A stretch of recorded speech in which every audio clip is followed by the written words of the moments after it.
Bon, nous allons essayer de voir une autre.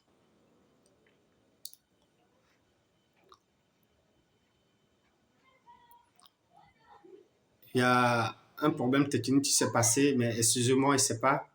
Voilà. Alors, nous allons essayer de voir qu'on appelle l'identité religieuse de la sœur de notre artiste ou bien notre chantre, Roselyne Layo.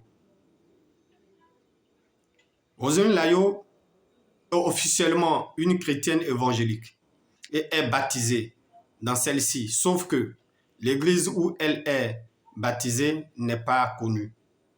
Moi, je ne sais pas, je ne sais pas, voilà, je ne sais pas.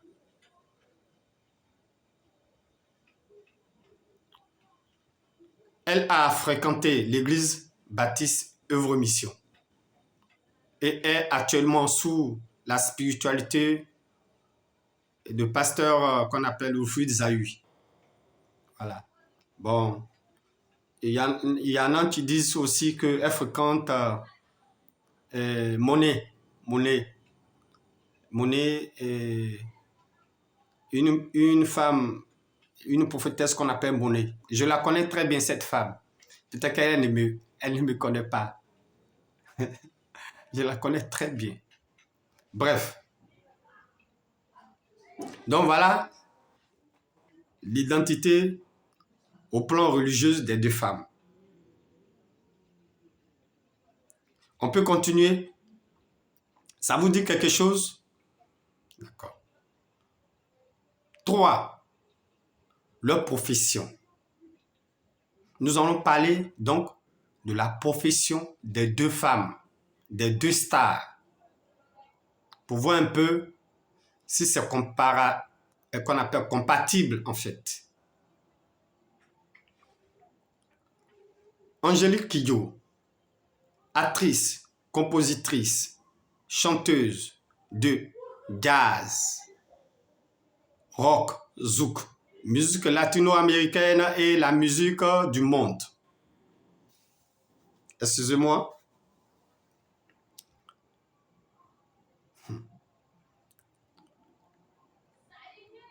Considérée comme l'une des plus grandes voix de la musique africaine contemporaine, sa carrière est marquée par un mélange unique de styles musicaux allant de la musique traditionnelle africaine à la pop, en passant par le jazz, le funk, le rock, etc. Kidjo utilise sa musique pour aborder des thèmes tels que les droits humains, l'égalité des sexes et la justice sociale, etc. Et aussi parfois le gospel. C'est-à-dire, on entend souvent, elle parle des choses de Dieu, voilà. Entre griffes, voilà. Selon le New York Times, elle est probablement la vocaliste internationale la plus respectée d'Afrique et a collaboré avec des artistes de renommée mondiale tels que le français Henri Salvador. Vous connaissez Henri Salvador? Vous savez qui est Henri Salvador? Bon, je vais citer quelques personnes. Sinon, il y a beaucoup. Elle a collaboré beaucoup. Hein? Voilà. Le groupe Bono U2, ou Bono, qu'on appelle U2, hein? Spécialiste du rock. Vous comprenez? D'accord. Et bien d'autres musiciens de renommée mondiale. Angélique Kidjo a également collaboré avec la nouvelle génération de pop stars africains. Donc, avec tels que les Bruna, Boyce, Davido. Vous savez qui est Davido? Vous connaissez qui est Davido? Vous connaissez ses pratiques? On peut continuer. Mais également avec notre sœur.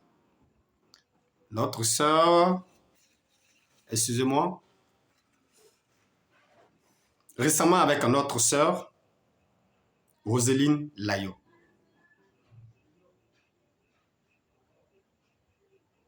Mais selon des recherches, la plupart des artistes avec lesquels elle a collaboré par le passé, selon des rumeurs, ils étaient des francs-maçons ou rosicruciens, ou dans qu'on appelle d'autres sectes pernicieuses, occultes ou magiques.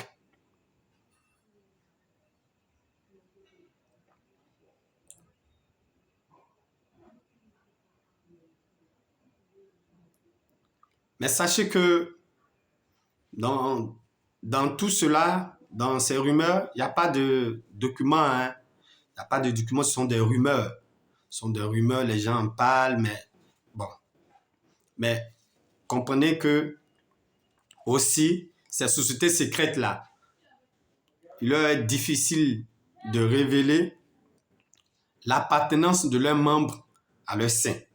C'est que vous ne savez pas. Vous, les chrétiens, vous êtes là, vous divulguez qu'on appelle des choses au sein de l'Église en mal, au lieu d'avertir de choses. Non, eux cachent les choses. Hein. Eux cachent. Mais c'est ça aussi, nous, les chrétiens, nous sommes la lumière. On dit les choses de la lumière doivent se révéler. Donc, c'est ça. Jésus nous a dit qu'on ne cache pas, on n'allume pas la lampe pour la cacher sous un boisseau. Vous comprenez, nous sommes le sel du monde. Donc, c'est aussi bien cela, il faut qu'on se fasse, qu'on appelle connaître, ou on dise aussi des choses qu'on appelle, bon pas. Bref, c'était juste pour vous chahuter.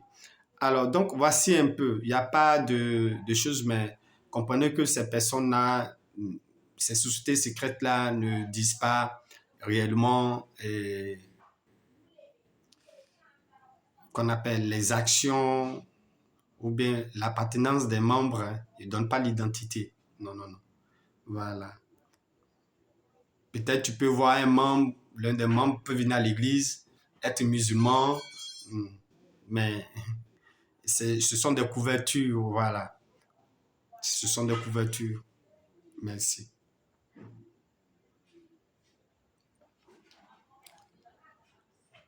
Nous allons donc prendre Roselyne Layo. Roselyne Layo se réclame une chantre, c'est-à-dire celle qui chante pour le Seigneur. En fait, le terme chantre est plus artiste là. Faisons différente. Faisons une différence. Voilà. Quand on parle de chantre, c'est tout ce qui est domaine religieux.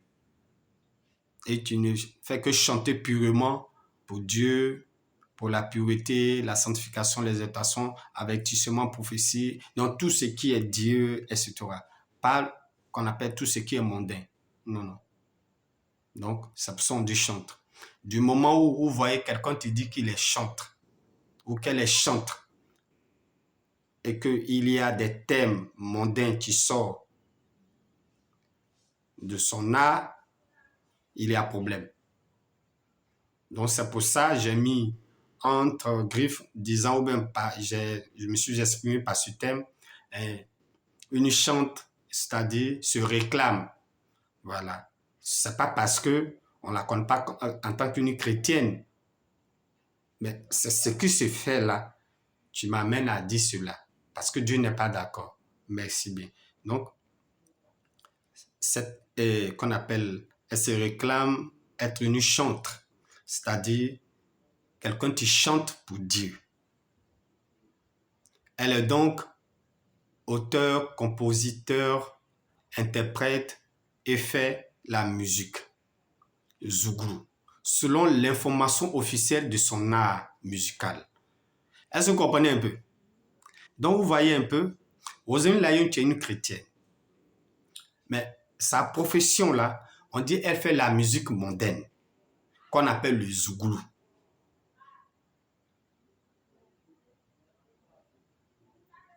Dans son originalité. Ça ne vous dit rien? Ça, c'est l'information officielle sur son art.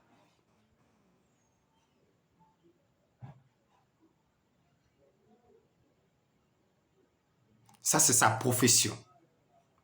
Donc, je ne sais pas si je me résume.